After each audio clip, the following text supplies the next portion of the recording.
Mesdames et messieurs, en direct des studios du Gondwana, c'est Willy à midi. Aujourd'hui, Maman, le président du Parlement du Rire, est notre ami du midi. Et pour vous accompagner, l'animateur ami de tous les humoristes, parce que lui-même humoriste, Willy Dembo. Yeah! Allez les amis, pour le roi du web. C'est mon gars, c'est la début. Merci. Yes, Ouais, Boris. Wow. Wow, merci Boris. Wow, quelle entrée. Digne d'un talk show américain, n'est-ce pas mon frère? Ouais, bien sûr. Ah ouais. Et il part avec les honneurs. Bonjour. Depuis de longues années, mon ami du jour combat sans relâche pour faire briller l'humour africain. Stand-upper, animateur, producteur, il est sur tous les fronts pour mettre le continent à la lumière. Originaire du Niger, il a réussi à fédérer autour de lui une équipe de choc de soldats du rire. Abidjan, capitale du rire, le Gondwana Club, le Parlement du rire, le festival CFA, tous ces événements à succès sont marqués de son empreinte. Passionné et altruiste, il n'hésite pas à tendre la main aux nouveaux talents et à leur faire profiter de son aura. Mohamed Mustafa, dit Maman, est aujourd'hui le phare de l'humour africain. Il viendra nous faire profiter de son expérience et de sa perpétuelle bonne humeur. Dans le 12h chrono, nous irons rendre visite à des artisans qui font aussi briller l'Afrique à leur façon. Ils ont choisi comme armes les fours et les rouleaux de pâtisserie. En attendant de suivre notre Apouchou sans filtre dans un nouveau safari gastronomique, il est important pour moi de vous rappeler qu'il est midi. Je suis Willy Dembo, a.k.a. Né pour réussir. Et sur Live TV, midi, c'est mon heure. Bienvenue.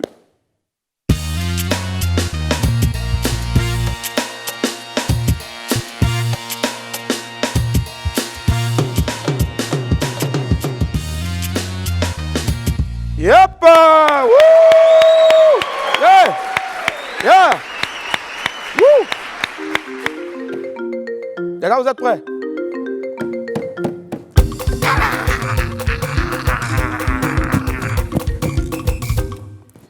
William, il dit bonjour. Ah oui, moi aussi, je suis content de retrouver l'antenne. Hein? Ah ouais, c'était pas évident, mais bon, on est là quand même. Qu'est-ce qu'on ne ferait pas pour tous les téléspectateurs? Et oui, effectivement. Ah ouais, non, rien ne sera retranché. Hein. On aura la vidéo du jour, Octobre Rose, les pépites, le 12h chrono, l'info buzz, l'ami du midi. Oui, et puis bien sûr, hein, on aura aussi tout à l'heure le test avec l'ami du midi. D'accord, ça marche, il n'y a pas de souci. Merci. Non, je balance ta première rubrique là. Ouais, la vidéo du jour. Ok. Merci, hein. Bisous. Non, toi, raccroche. Non, allez, vas-y, raccroche. Bon, ok, je raccroche. On commence avec la vidéo du jour, un beau mix vidéo pour nous mettre de bonne humeur et bien démarrer la journée. Écoutez, hein.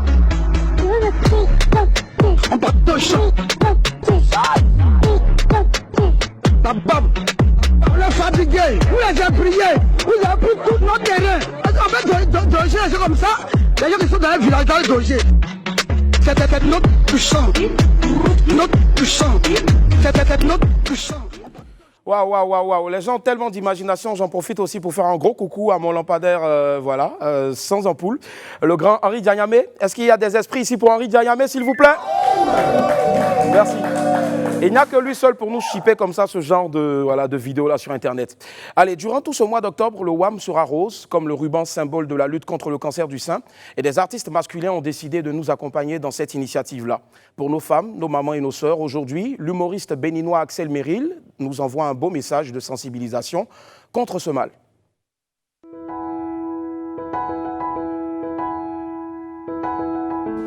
Salut, ici c'est Axel Merrill et en ce mois d'octobre qui est dédié à la lutte contre le cancer du sein, je demande à toutes nos mamans, toutes nos femmes, toutes nos sœurs, allez vous faire dépister s'il vous plaît. Donc ensemble, luttons tous contre le cancer du sein. Tous ensemble contre le cancer du sein, mesdames, messieurs, accompagnez mesdames, allez se faire dépister, c'est important. Et ce sera comme ça tout le mois, donc tout le long du mois d'octobre. Allez, images insolites, photos détournées, les titres les plus décalés de nos journaux, les vignettes les plus drôles, tout ça pour vous maintenant dans les pépites de Willy.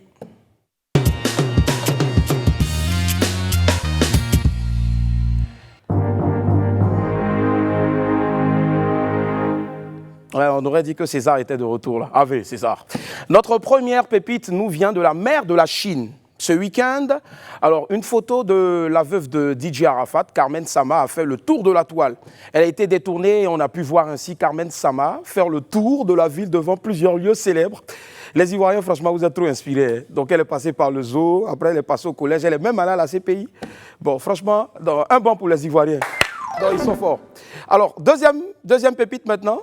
Cette pépite-là nous ramène à la lutte contre le coronavirus. La semaine dernière, on parlait de Yopougon, qui était pour le port du masque, le PORC, et avec donc pour emblème un cocotier. Et donc le port du masque devient donc obligatoire dans toutes les autres communes d'Abidjan. Bon, mais regardez bien, voilà le port PORC. J'ai une question, hein, les esprits. Quand vous regardez Woro Woro Sala, c'est dans quelle commune? Cocody. D'accord, mais à Blocos, c'est à Cocody aussi. Hein. Mais à Porbo aussi, on utilise, il y a Porbo aussi. Hein. Voilà. Donc d'ici là, Henri Djanyame, tu vas faire un spécial Wanted à la recherche voilà, du taxi jaune où on a écrit le port du masque est obligatoire. P-O-R-C. Mais sur ce, je ne sais pas s'il y en a ici qui adorent le cocotier. Ouais. D'accord. Allez, c'est tout en ce qui concerne notre pépite du jour. On file tout droit maintenant vers l'Infobuzz.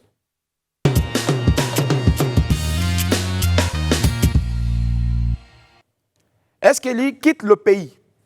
Bon. Après avoir fait parler de lui dans tout le pays et créé un buzz sans précédent sur la toile, mon ami personnel Eskeli, le petit-fils d'Abla Pokou, a décidé de quitter le pays. Alors, il a décidé de repartir en Allemagne, rejoindre sa compagne. Il a déclaré qu'il partait pour 1 an et qu'on le reverrait qu'en septembre 2021. Bon, mais vous connaissez Otto Isakana, l'oiseau de Dieu. Avec lui, rien n'est simple. Avant de s'envoler pour l'Europe, l'artiste a laissé un message à ses fans avec une petite musique qui fait pitié en bas. On va écouter le message de Eskeli. Ça m'a fait plaisir de participer à certaines choses. J'espère que vous avez senti ma présence. On a essayé de vous donner un peu de vie, un peu de joie. Et retenez aussi que ce n'est pas tout ce qu'on dit dans une émission Buzz qui est vrai. On dit certaines choses rien que pour s'amuser. Yako Eskeli, Yako. En tout cas, je pense que les buzz sont finis. Donc, c'était les derniers mots de Eskeli avant de prendre l'avion. On est sûr maintenant qu'il n'est pas fou. Parce que Eskeli, franchement, il sait ce qu'il fait. En faisant ça, là, il a 3 maisons. Il a une maison à Abidjan, il a une autre maison pour sa maman, certainement au village, puis la 3e maison à Boaké. Les gars, c'est pas mieux de devenir fou en même temps. Ou bien? Allez, la famille, on poursuit maintenant avec Eudoxie Yao, en colère. De son vrai nom, Michel Taha, Mike Le Bosso est un producteur ivoirien bien connu dans le milieu du showbiz qui est installé en France. Grâce à sa structure Bosso Productions, il a aidé plusieurs artistes ivoiriens à se faire un nom en France. Depuis quelque temps, le producteur Mike Le Bosso est incarcéré, malheureusement dans son pays d'accueil.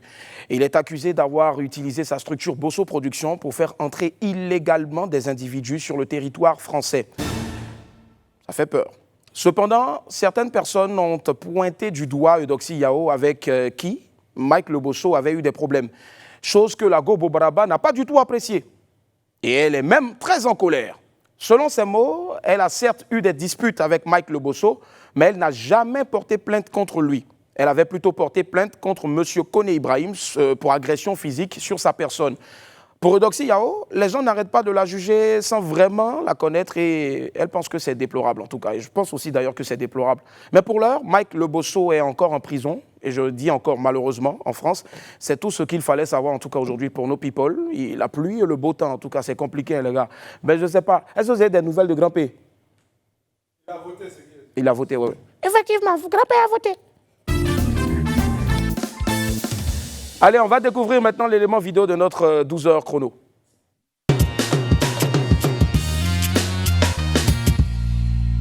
Pain sucré, pain fourré, pain aux saveurs locales. Les pâtissiers de chez nous ne tarissent pas de talent et d'imagination.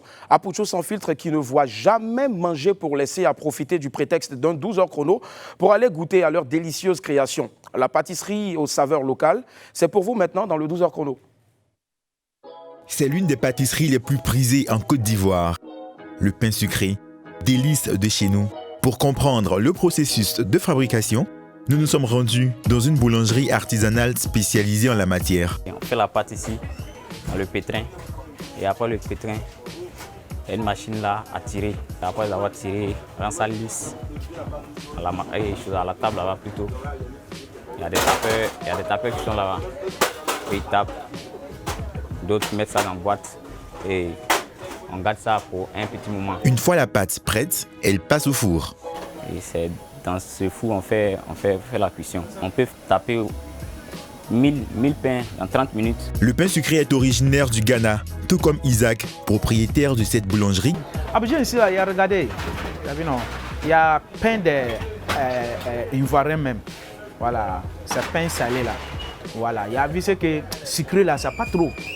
Le pain sucré aussi, il y a beaucoup d'hommes qui l'aiment. Voilà, à cause de ça, il y a fait pain sucré.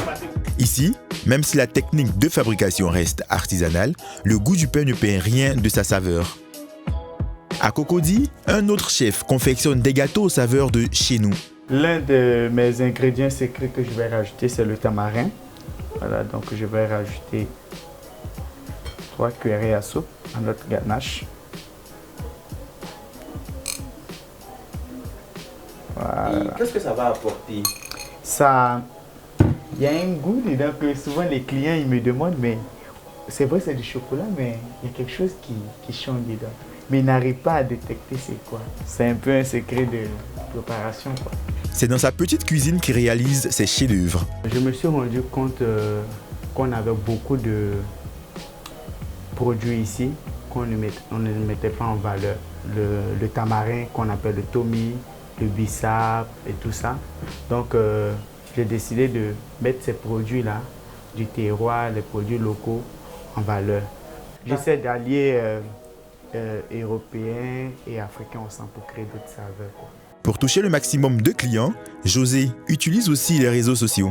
Aujourd'hui, il espère montrer qu'on peut faire des pâtisseries excellentes en se penchant sur les goûts et produits africains. De quoi permettre au grand public de se régaler. En tout cas, on ne peut que vous souhaiter bon appétit, déguster tout ce qui vient de Côte d'Ivoire, c'est important. Merci infiniment à toi, Fabrice Indé, et puis à ton compère de tous les jours, Gauthier Hué. Ouh!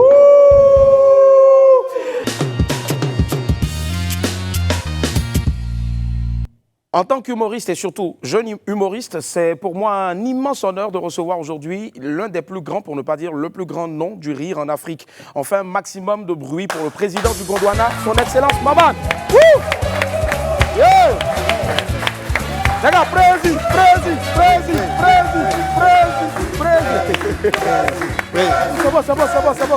C'est bon. Non, c'est pas la peine, moi je suis déjà élu depuis longtemps.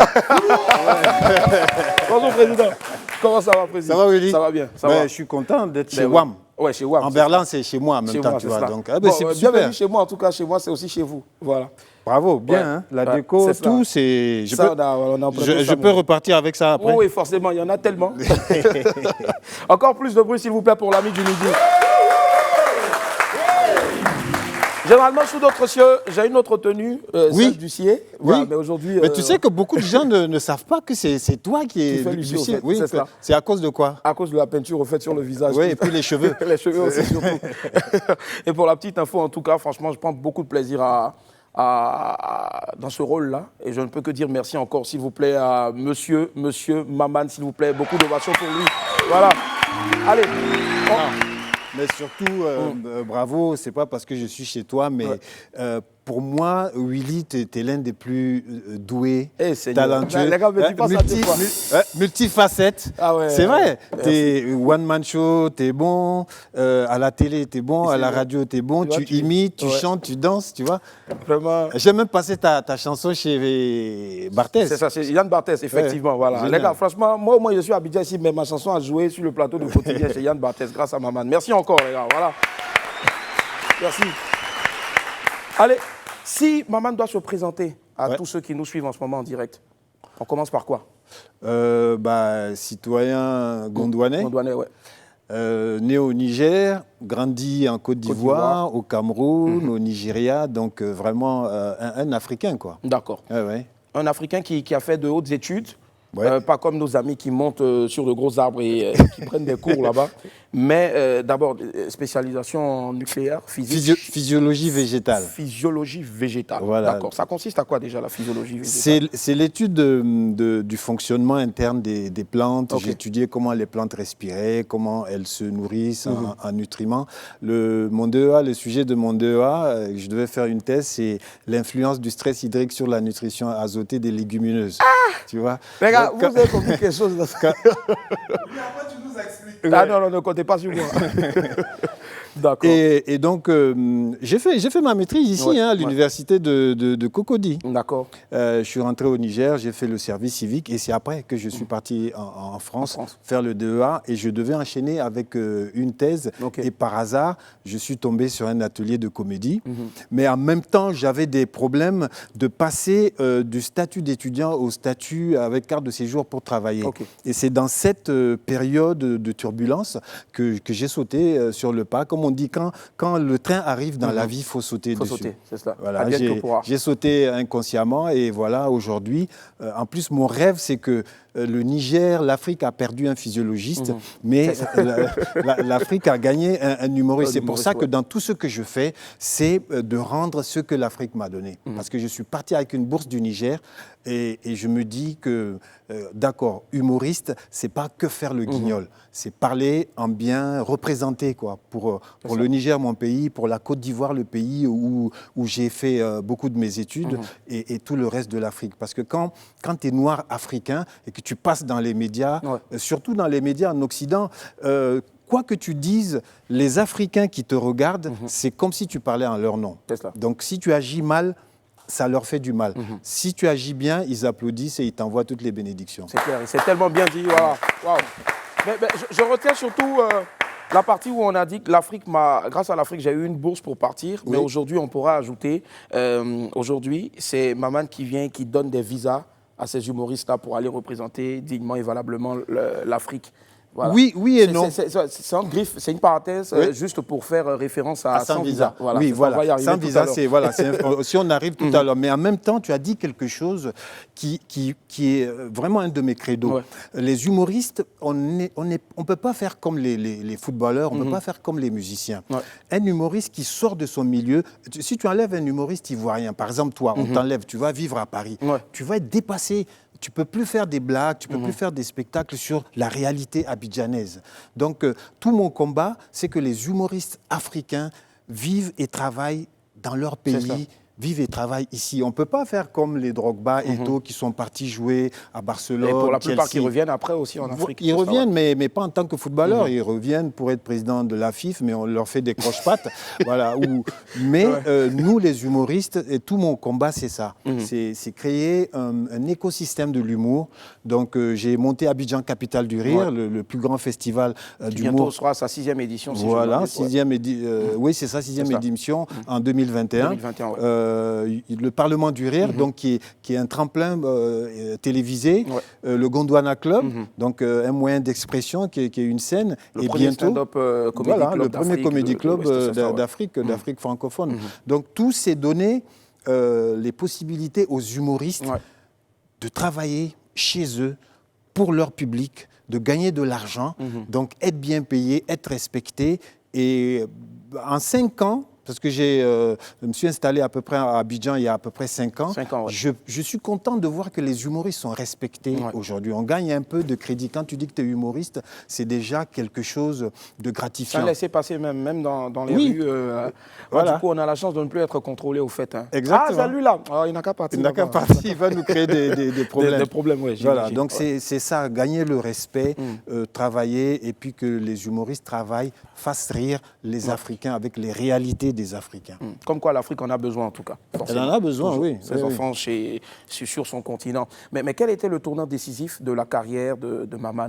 À quel moment on a dit véritablement que ça a commencé? Parce que pour certains, on a découvert Maman sur RFI avec les chroniques, pour d'autres sur Canal dans l'émission Plus d'Afrique, d'autres aussi sur la scène directement. Moi, c'était plus sur l'émission On ne demande qu'à en rire. Il y a eu On ne demande qu'à en rire. On a tout essayé. C'est ça, tout essayé, pardon. On a tout essayé. Mais quel était véritablement le tournant décisif? J'ai deux carrières, en fait. J'ai ma carrière que j'ai commencée en France. Ouais. Très rapidement, ça a pris. D'accord. Très rapidement, je suis arrivé par hasard sur une scène ouverte où je faisais... J'étais en labo à la fac et en même temps, je faisais des sketchs à la scène ouverte du Trévise. D'accord. Et il y a petit à petit... Sketch après sketch, j'ai construit mon spectacle. Okay. Et une société de production qui s'appelle Blue Line, qui est plutôt spécialisée dans la musique. Donc, elle produisait le regretté Manu Dibango, Ray Lema, Idir aussi, regretté Idir, et tout plein de chanteurs.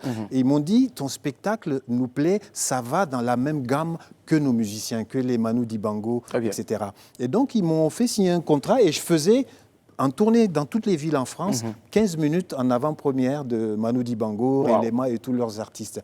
Et ça a pris très rapidement. 6 mois plus tard, Laurent Ruquier m'a embauché sur Europe 1, puis sur France 2. Et dans la même année, le Jamel Comedy Club. Puisqu'on s'était organisé, nous les artistes d'origine en France, Fabrice Eboué, Gijol, Patson et tous les autres, on s'était mis en autoproduction pour faire notre plateau. Et c'est comme ça que Jamel est venu. Il a eu l'idée de monter le Jamel Comedy Club et on était la première promotion. Donc, moi, j'ai fait la première promotion, la deuxième année aussi. Jamel m'a proposé de signer avec lui, mais j'avais en tête, moi, de revenir en Afrique me produire. On est indépendant depuis 1960 et moi, j'avais à cœur d'être indépendant, de créer ma propre société. Et donc, c'est pour ça que je n'ai pas signé avec Jamel. Et 2008, 2009, j'ai intégré RFI et ça a été le début de ma deuxième carrière. Chez moi, en Afrique. Tous les matins, en Afrique, on m'écoute. Tu vois, quand je passe sur Europe 1, on ne m'entendait pas. C'est clair. Et puis là, c'est le début de ma seconde carrière. J'ai toujours rêvé de jouer devant un public africain parce que dans mes spectacles, c'est toujours l'Afrique, c'est toujours le manque de démocratie, le manque d'autoroutes, le manque de soins, le manque d'écoles. Et je parle de ça en humour. Je peux le faire, j'aurais pu continuer en France à le faire. Aussi, c'est ça, oui, les gens sont intéressés. Il y a beaucoup de Français qui sont à fond sur l'Afrique pour aider l'Afrique. Mais une fois mon spectacle fini, ils ressortent, ils sont dans le confort parisien. Mais en Afrique, quand tu parles des troubles électoraux, aujourd'hui, dans n'importe quel pays africain, si je parle de troubles électoraux, ça résonne à tout le monde. Et donc, c'est ça, ma deuxième carrière dans laquelle je vis. Mais je ne me contente pas d'être humoriste sur scène. Je veux être producteur aussi, je le suis, et tout plein d'autres facettes. C'est ça, effectivement, producteur. On en profite aussi pour faire un gros coucou à Madame Catherine Guérin, qui est mon associée. J'ai monté Gondwana City Production en 2012 ici en Côte d'Ivoire, qui est une société de droit ivoirien. Je l'ai montée avec Catherine, qui est une Française qui vit en Côte d'Ivoire depuis plus de 10 ans. Et en fait, de nous deux, c'est la plus ivoirienne. Nous, on l'appelle, elle ne sait pas au fait, mais on l'appelle Tantia Kissi. Tantia Kissi, maintenant elle le sait. Maintenant elle le sait, c'est cela. C'est cela, en tout cas, gros coucou à elle. Alors, c'est quoi la journée type, une journée type de Maman? Parce qu'il est à Abidjan, il est peut-être au Niger, il est peut-être à Douala, mais comment est-ce qu'il s'arrange pour toujours être aussi alerte au parfum de tout ce qui se passe sur le continent, et puis enregistrer ou peut-être faire en direct sa chronique, après aller bosser sur des spectacles, tout ça? C'est quoi une journée type de Maman? Journée type, je me couche tôt. Donc, 4h30, je suis debout. Généralement, à quelle heure il dort? 21h30. Nous, c'est le moment où on se réveille. Voilà, 22h. Sauf quand je suis en spectacle. Mais 4h30, je me réveille. C'est le moment vraiment idéal, après un café, de travailler pendant 2 heures, 3 heures. Quand les gens se réveillent, moi, j'ai déjà fait 3 heures de ma journée, quoi. Wow. Et la chronique, je l'écris le matin, je l'enregistre et je l'envoie. RFI, c'est pour ça que le matin, les gens... ils m'entendent. Maintenant, avec les progrès du numérique, on peut tout envoyer sans problème. Ensuite, je vais au bureau, au Vallon, où c'est le siège de Gondwana City Production, où je m'occupe avec Catherine et toute l'équipe de préparer le Parlement du Rire. On fait 2 sessions. Là, récemment, il y a eu le tournage de la 9e et la 10e. Voilà, parce qu'à cause du Covid, on a été obligé de faire 2 saisons en même temps. Donc, il y a le Parlement du Rire à préparer, Abidjan Capitale capitale du rire, le festival a préparé. On a des séries aussi sur le tas. Il y a des humoristes qui ont signé chez nous. On fait de la production, dont toi, dont Brice, Brissano, les Zinzins, Joël, Agalawal, Boukari. Omega. Des humoristes, voilà, en fait. donc on les accompagne dans leur carrière et c'est une manière de monter la famille du Gondwana et c'est eux qu'on retrouve dans pratiquement toutes nos productions. Sur toutes les scènes d'Afrique aussi. Voilà, on fait aussi des vidéos de sensibilisation. Là, je viens de tourner des vidéos sur les violences faites aux femmes avec ONU Femmes parce que ce que beaucoup de gens ne savent pas, c'est qu'en Côte d'Ivoire particulièrement, puisque c'est en Côte d'Ivoire qu'on le fait, mais dans tous les autres pays, ça existe. Des femmes qui se font taper, les maris qui battent leurs femmes, des petites filles de 5 ans qui se font violer. Donc, on fait des vidéos avec plein d'humoristes pour sensibiliser les gens là-dessus. Parce qu'il y a un déni de l'entourage, un déni de la famille. Souvent, c'est la famille même qui dit non, il ne faut pas en parler, il ne faut pas mettre la honte sur nous. Donc, par l'humour, on peut parler de tout. D'accord. En tout cas, je pense que ça n'est pas tombé dans les oreilles de sourds. Et vous êtes nombreux en ce moment devant vos téléviseurs à tout savoir sur Maman. Il est là aujourd'hui. On espère qu'on aura, dans ce laps de temps-là qui nous est imparti, donc l'occasion de tout savoir sur lui. Mais il y a un de ses voisins qui a voulu lui laisser un gentil message. On va suivre cette vidéo-là de son voisin de quartier. Regardez. Ouais, salut, bonjour Willy. Maman, désolé, hein, mais je suis obligé de le dire. Willy, c'est un mangeur de garba que tu vois. Ah non, quand il paume le garba, tu as l'impression que c'est un adjoukou. Oui. Et en plus, il y a quelque chose que je voulais lui demander depuis. Pourquoi, quand on est sur le plateau de répétition, là, pourquoi il dort? Alors, la question a été posée, pourquoi est-ce que le président Maman dort sur le plateau pendant la répétition du Parlement du Rire. Alors, la la journée typique d'un enregistrement du Parlement du Rire, tu es bien placé pour le savoir, j'arrive à 7h. C'est cela. Sur le plateau, on le tourne au Palais de la Culture, salle 600. Il faut que les gens sachent que le Parlement du Rire est tourné en Afrique avec des équipes africaines. Là, c'est bon. Nous, on disait aux petites séries qu'on voilà, j'ai gâté ça. Donc 7 heures pour préparer l'émission. Donc on fait une lecture entre nous, Gou, Digbe, Charlotte. Puis à partir de 10h30, on est sur le plateau comme ça. Et on fait une répétition de l'émission sans public.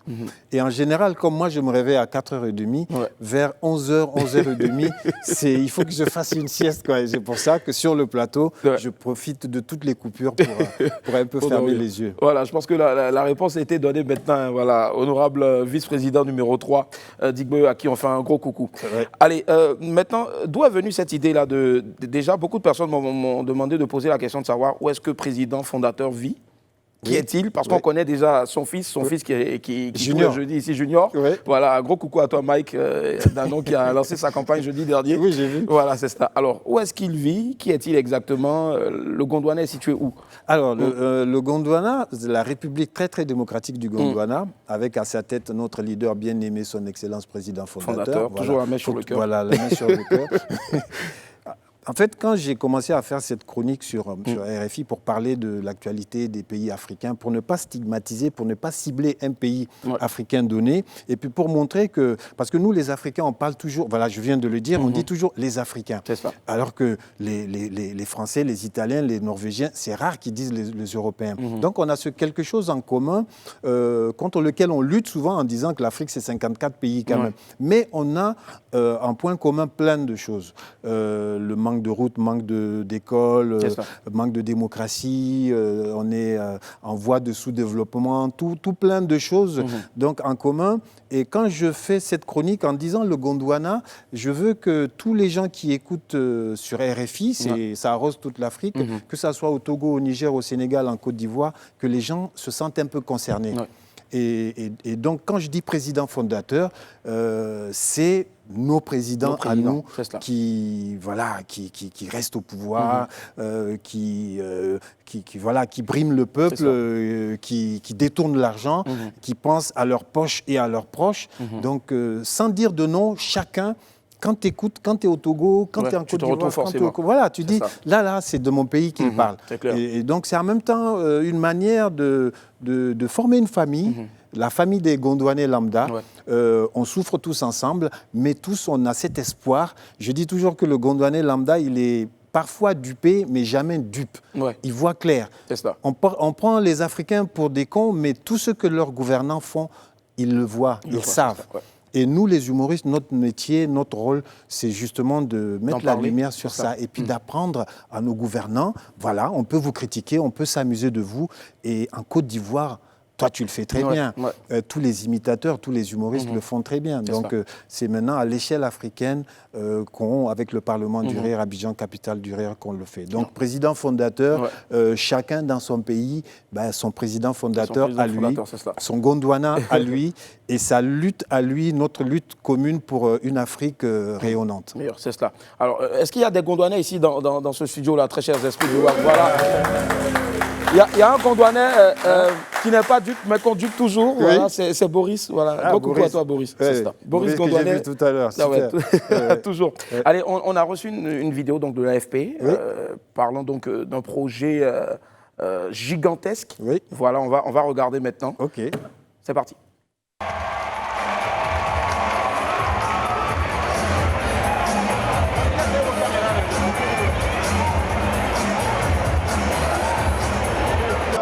Chers amis, l'occasion est solennelle, l'occasion...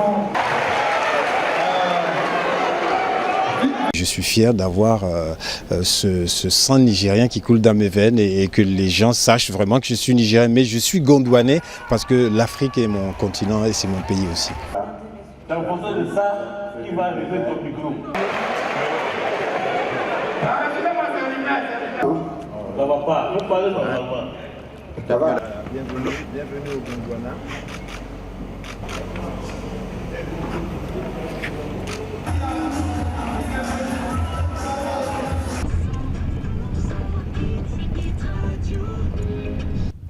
C'est là-bas. L'école va surgir et le sable, sous le sable il y a le pétrole, sous le sable il y a l'uranium. Et bien là, sous ce sable-là, c'est le savoir qui va pousser, c'est le talent qui va éclore. C'est vraiment à l'image de la vie, quoi. Un terrain, on se dit il n'y a rien dessus. Et puis en fait, comme la vie, c'est une petite graine qui va pousser. Et cette école va pousser, ça va vraiment être le projet de ma vie, quoi.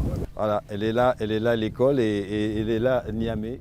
Voilà, elle est là à l'école et elle est là Niamey. On va en parler tout à l'heure. Maman est mon invité, mon ami du midi. On marque une petite pause et puis il nous dira un peu plus d'ailleurs sur ce projet gigantesque et novateur pour l'Afrique. Oui, qui n'est même pas un projet, qui est vraiment là. C'est un chantier maintenant. Maman! Il y a un grand fan club derrière. Aujourd'hui, tous les esprits se sont érigés, ils se sont transformés en fan club. Le président du fan club est derrière là-bas, Boris Gouma. Ça va, président? Ouais, c'est mes électeurs du 8e mandat. J'adore. Alors, président, on parle maintenant de ce gros chantier-là. Oui, l'école. Cette école d'Ouai. Oui, l'école de comédie et des arts de Niamey. C'est, en fait, dans tout ce qu'on fait au Gondwana, le Parlement du Rire, Abidjan, capitale du Rire, le film Bienvenue au Gondwana, les séries qu'on prépare, à chaque fois, j'ai buté sur quelque chose qui, à chaque fois, qui m'a poussé à dire, OK, je dis, on manque de formation. Formation au niveau des comédiens, au niveau des techniciens, et c'est un problème général en Afrique. Donc depuis le début, nous on est tous venus à l'humour vraiment comme ça, quoi, en autodidacte. Mais maintenant pour nos petits frères, pour qu'ils soient au même niveau que les comédiens en Europe et aux États-Unis, il faut qu'ils aient une formation. Et donc d'où le besoin de faire cette école. Je ne veux vraiment pas faire une petite école, je veux faire une grande école panafricaine. Parce qu'à l'époque des indépendances, pendant la première décennie, même jusqu'aux années 80, tu as des écoles dans toute l'Afrique de l'Ouest. La Côte d'Ivoire s'était spécialisée dans quelque chose, le Niger, le Sénégal, le Burkina. Et ce qui fait que toute cette génération a grandi en faisant, ils se connaissaient tous. Donc faire une école de comédie panafricaine à Niamey qui va former des comédiens à l'écriture de sketchs, de chroniques, de mise en scène, former des techniciens, son, lumière, des régisseurs, les initier au métier de production. Donc avec des antennes dans différents pays. mais avec cette grande école à Niamey où j'ai le soutien de l'État nigérien qui m'a accordé un terrain qui fait 1,5 hectare des subventions. Et puis je veux faire le tour de toutes les institutions financières pour avoir ça. Je ne veux pas faire un petit truc, ça va être vraiment gros. Là, je suis en relation avec le cours Florent à Paris, qui est très intéressé pour m'accompagner là-dessus. Et donc, c'est une école pour tous les humoristes africains. Tu es bien placé pour le savoir. C'est clair, en tout cas. Le Parlement du Rire, Abidjan, capitale du Rire, c'est pour tout le monde. On en parle aussi. Oui, CFA, sans visa. Sans visa, sans visa. Avril 2021. Voilà, c'est dans la même cohérence. Sans visa, c'est un festival qu'on a formé avec Jérémy Ferrari, qui est aujourd'hui l'humoriste numéro 1 en France, que tout le monde connaît au Parlement du Rire comme le conseiller blanc du président. Et donc, on s'est mis ensemble, Dark Smile, sa société de production, Gondwana City Production, pour monter ce grand festival où on fait une tournée en France. Cette année, on va jouer aux Folies Bergères. L'année passée, on a joué au Casino de Paris. Parce que les humoristes africains, quand ils partent en France, ils ne jouent pas dans les salles d'humour. Ils vont dans des salles de fête à Saint-Denis, en banlieue, ou dans des restaurants africains. Donc là, c'est prendre les meilleurs humoristes africains, les amener, montrer le meilleur de l'humoriste africain, d'humoristes africains qui vivent et travaillent en Afrique. Comme toi, comme Gohou, comme Digbe, comme Joël, Agalawal, tous ceux-là. Et donc, on va, en 2021, aller à Montréal, Paris, Lille, Bruxelles, Lyon. Donc, on va être des ambassadeurs de l'humour africain. Donc, les gars, commencez à préparer mon remplaçant ici. Oui. Allez, et puis on termine, on en parle rapidement en 1 minute avant, bien sûr, donc, de passer au rendez-vous. Ça va être très, très short. La réouverture du Gondwana Club. Oui, le Gondwana Club, le premier comédie club où on peut venir voir des humoristes sur scène à Abidjan. Ça sera toujours à l'hôtel Pullman. Mais Abidjan, c'est la ville où il y a le plus d'humoristes en Afrique. Mais malheureusement, quand tu veux voir des humoristes ivoiriens, il faut aller sur YouTube. Tu vois, donc là, le Gondwana Club, c'est tous les vendredis soirs. On va rouvrir et puis surtout, on va aller ailleurs aussi. Multidimensionnel, le Gondwana Club, dont le présentateur. Les deux, c'est Willy et Brice. Voilà, jamais l'un sans l'autre. Voilà, donc on est à la maison ici. Allez, on file tout droit maintenant vers les rendez-vous de Willy.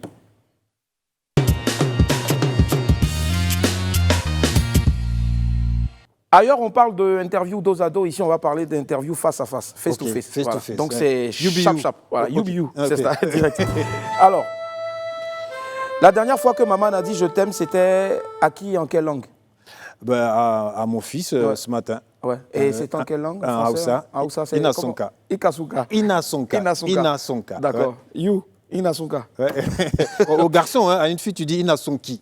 D'accord, je préfère Inasonka. Ah, la fille. Oh, Inasonki. Allez, avec qui maman refuserait-il de travailler? Personne, hein, c'est des gens de mauvaise volonté, mais ça c'est toujours après que tu sais que les gens sont de mauvaise foi. Mais sinon, tu le sais bien, le Gondwana est ouvert à tout le monde. À tout le monde, c'est ça. Et tout le monde d'ailleurs y est déjà venu. Physiquement, qu'est-ce que maman n'aime pas sur lui? Physiquement, pendant longtemps, je trouvais que j'avais des jambes très très minces, même adolescent. Même en sport, je mettais toujours des survêtements. Mais en grandissant, en prenant de l'âge, on se dit, ça là, je vais aller à la tombe avec. Donc, autant assumer. Allez, la couleur préférée de maman? La couleur, j'adore toutes les couleurs. Maintenant, ça dépend si c'est les vêtements, si c'est la nourriture. Mais on dit qu'un beau jardin, c'est un jardin où il y a plein de fleurs de toutes les couleurs. Waouh, c'est bien dit. En tout cas, et dans la régie là-bas, il y a beaucoup de femmes de toutes les couleurs. Elles sont belles, elles sont magnifiques. Voilà. Et elles nous donnent juste un peu de temps avant, bien sûr, de conclure cette émission. Le mot préféré de maman? Mon mot préféré, c'est l'amour. Parce que dans la vie, on est guidé par l'amour ou la peur. Il faut toujours être guidé par l'amour et voir toujours ce qui est beau. C'est cela. Je t'aime Cécilia, je t'aime Leïla, je vous aime Priska. Donc tu te sers de moi pour faire... Et puis enfin pour terminer, la phrase préférée de maman qui pourrait conclure cette émission? On va rester toujours, on est vivant, donc profitons-en. Profitons de la vie en tout cas. Merci d'être resté avec nous jusqu'à ce moment-là. Dans quelques instants seulement, le journal présenté par notre très cher Jean-Marc Seka. On se retrouve demain à la même heure, toujours avec la même joie et surtout le même enthousiasme. Que Dieu vous garde. On est ensemble. Bye. Au revoir.